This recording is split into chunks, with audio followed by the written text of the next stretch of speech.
Welcome everybody. आज आपण नवीन article घेतो आहे. Second application of Gauss theorem. आता दुसरं ॲप्लिकेशन कुठलं घेतलं आहे तर आपल्याला इलेक्ट्रिक फील्ड इंटेन्सिटीची किंमत काढायची. पण कोणाच्या बाबतीत? Due to infinitely long straight charge wire. आता लॉंग स्ट्रेट चार्ज वायर म्हणजे सिलेंडर. इथं आपण त्याला काय म्हणतो? याला म्हणतो आपण सिलेंडर. Here it is. म्हणजे नाव जे आहे electric field intensity due to the infinitely long straight charge wire म्हणजे सिलेंडर. आता फिगर व्यवस्थित बघा. ही ओरिजिनल फिगर. सिलेंडर आपण असं समजूया, एक पाईप जो आहे, नळाचा पाईप जो असतो त्याचा एक तुकडा घेतला आपण आणि त्याची जी काही लेंथ आहे, आता याचं रेडियस जे आहे ते कॅपिटल आर घेतला आहे, बरोबर. आता यानंतर आपल्याला या फिगरनुसार आपल्याला माहिती द्यायची आधी. मग आता पहिल्यांदा काय करतो आपण? First of all consider a uniformly charge wire म्हणजे consider a uniformly charge cylinder. Now it is having the length infinite. Infinite म्हणजे काय खूप मोठी नाही, परंतु आता या फिगरच्या हिशोबाने जर बघितलं गेलं तर ही लेंथ जी दाखवली दिस इज इन्फायनाइट लेंथ. लॅम्बडा. आता लॅम्बडा म्हणजे काय?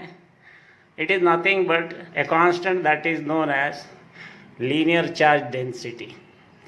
लिनियर चार्ज डेन्सिटी, लिनियर म्हणजे काय? एक रेषीय. ही जी बाजू आहे सिलेंडरची दिस इज अ स्ट्रेट लाईन आणि या स्ट्रेट लाईननुसार ह्या बाजूने आपण काय करतो? दोन्ही बाजूनी चार्ज ठेवतो आपण बाहेरच्या बाजूने. कारण नळाचा पाईप जो आहे तो तुकडा जो आहे त्याच्या बाहेरच्या बाजूने आपण काय केलं आहे? चार्जेस ठेवले पॉझिटिव्ह. त्याच्यानंतर this is kept in a medium that is called as the permittivity of medium epsilon. म्हणजे आम्ही ज्यावेळेस ठेवतो कुठं तरी हवेचं मीडियम असेल, अनदर मीडियम असेल, so another medium is represented by epsilon, permittivity of medium. Now this is the, in short we say that it is the requirement or it is a construction. आता second point. आता आपल्याला आता खरं काम चालू करायचं आहे. We want to find electric field intensity E at a point P. म्हणजे आता आम्ही काय करतो? ह्या सरफेसपासून ओरिजिनल सिलेंडरपासून एक इमॅजिनरी सिलेंडर एक बाहेरून काढलं आहे. आता हे इमॅजिनरी सिलेंडर डॉटेड लाईन्सनी दाखवलं आहे. त्याला जो सरफेस तयार झाला आहे हा, त्याला आम्ही गॉशियन सरफेस म्हणतो. आणि ह्या सिलेंडर जो आहे it passes through the point P आणि ह्या पॉईंट पी पाशी आम्ही एक रँडम सरफेस डी एस घेतो छोटासा. So now this cylinder which is shown by dotted line, याची थोडी माहिती सांगूया. So here imagine a coaxial Gaussian cylinder. Coaxial म्हणजे काय? पहिल्या सिलेंडरची ॲक्सिस आणि गॉशियन सिलेंडरची ॲक्सिस, हे दोन्हीची ॲक्सिस काय आहे? सेम आहे, म्हणून coaxial, common axial meaning it. हे झालं त्याचं मिनिंग. आता त्यानंतर now when we imagine a coaxial Gaussian cylinder, मग त्याची लेंथ किती? It length is taken as small L. त्याच्यानंतर its radius it is taken as small r. So this means that now I am having a Gaussian surface or Gaussian cylinder whose length is small l and radius is small r. It is passing through the point P. म्हणजे हे surface जे आहे it is passing through the point P. Okay. Now next. Consider a small area ds consider a small area ds at point P on the Gaussian surface. म्हणजे मी P point घेतला इथे आणि ह्या P point या Gaussian सरफेसवर आहे आणि त्याचा छोटासा स्मॉल एरिया डी एस घेतला आहे. Okay, now by symmetry. आता बाय सिमेट्री म्हटल्यावर काय, direction of E is same at all the points on the curved surface of the cylinder. E is same at all the point on the curved surface of cylinder. म्हणजे आता हे बघा, ह्या बाजूने E, ह्या curve surface, माझ्या बाजूला ही curve surface आहे, इकडं E, इकडं पण E. म्हणजे जर डायरेक्शन जर बघितले तर we come to the conclusion that by symmetry E is same at all the point on the curved surface of the cylinder. आता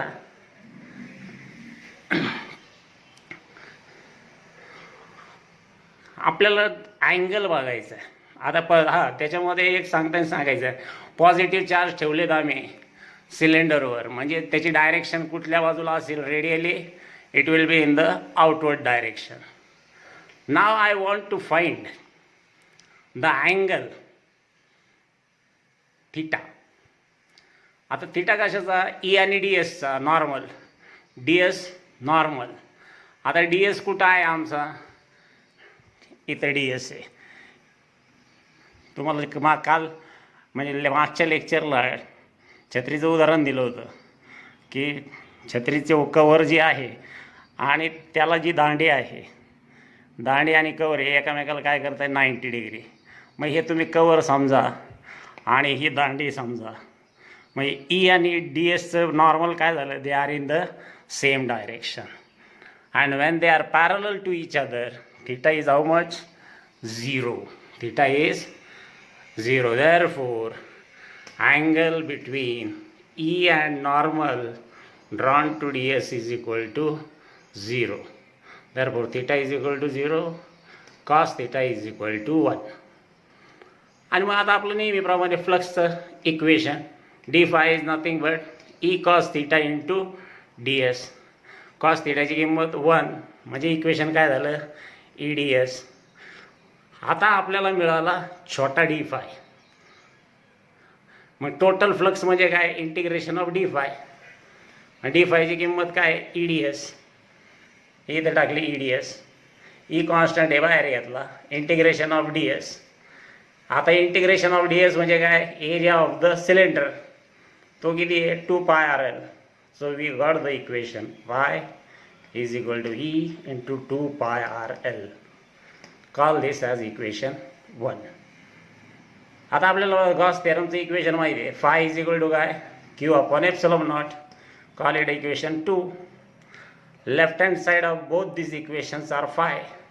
Equating them, so equation 1 and 2 are equated and we get q upon epsilon is equal to e into 2 pi r l. आता इकडचा l इकडे घेतला, epsilon इकडे वर घेतला.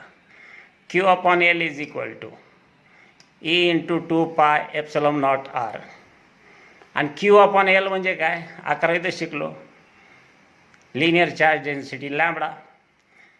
एका रेषेला असेल तर lambda, lambda is equal to E into 2 pi epsilon naught r. And therefore we have got the value of E equal to lambda upon 2 pi epsilon naught r. Call this as equation number 3. इथं दिलं आहे कारण lambda is equal to Q upon L.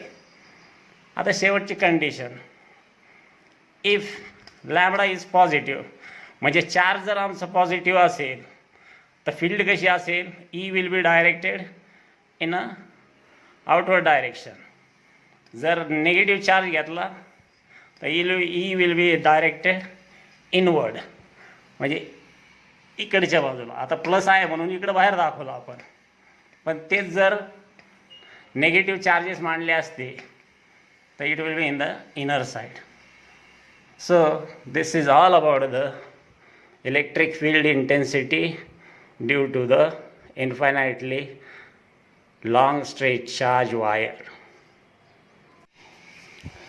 याच्यावरचा एक problem घेऊया. The length of a straight thin wire is 2 meter. It is uniformly charged with a positive charge of 3 microcoulomb. Calculate. पहिला sub question. The charge density of the wire. Charge density म्हणजे lambda. And number 2, the electric intensity due to the wire at a point 1.5 meter away from the center of the wire. म्हणजे आता आपल्याला पहिल्यांदा काय दिले, आपल्याला given data आहे charge Q small Q is equal to 3 microcoulomb. तर मायक्रोकुलमचं कन्वर्जन करा 3 × 10⁻⁶ कुलम. लेंथ किती दिली आपल्याला, we have been given the length L is equal to 2 metre. कारण वायर जी आहे thin wire, length of the straight thin wire काय आहे 2 मीटर आहे. ओके. आणि त्यानंतर आपल्याला सेकंड सब क्वेश्चनमध्ये the electric intensity we want to find out at a point 1.5 metre away. म्हणजे आर, आता हे बघा आपल्याला जे दिलेलं आहे 1.5 मीटरवर दिलेलं आहे, म्हणजे small r is given to us. मग आता हे आपल्याला सिम्पल लॉजिक आहे. पहिला question, charge density lambda is equal to काय Q/L. म्हणजे क्यू किती आहे 3 × 10⁻⁶ आणि लेंथ किती आहे 2 metre. So therefore answer comes out to be 1.5 × 10⁻⁶ coulomb per metre. आणि दुसरं जे आहे electric intensity E is equal to λ/2πε0r. आपण जे आत्ता इक्वेशन प्रूव्ह केलं ते, मग काय लॅम्बडाची किंमत आत्ता मिळालेली टाकायची 1.5 × 10⁻⁶. आता 2 कॉन्स्टंट आहे, पाय कॉन्स्टंट आहे, ε0 8.85 × 10⁻12 आणि small r is given as 1.5. ह्या किमती आम्ही जर टाकल्या तर it's answer comes out to be 1. × 10⁻⁴ newton per coulomb. तर अशा पद्धतीने आपल्याला आपण जो एक्सप्रेशन काढले त्या एक्सप्रेशनपासून फॉर्म्युला काढला. कशाचा काढला, इलेक्ट्रिक फील्ड इंटेन्सिटी व्हॅल्यू काढण्याचा. आणि तो इथं ह्या प्रॉब्लेममध्ये आपण त्याचा वापर केला आहे. This means that we have done the successful job. To stop here.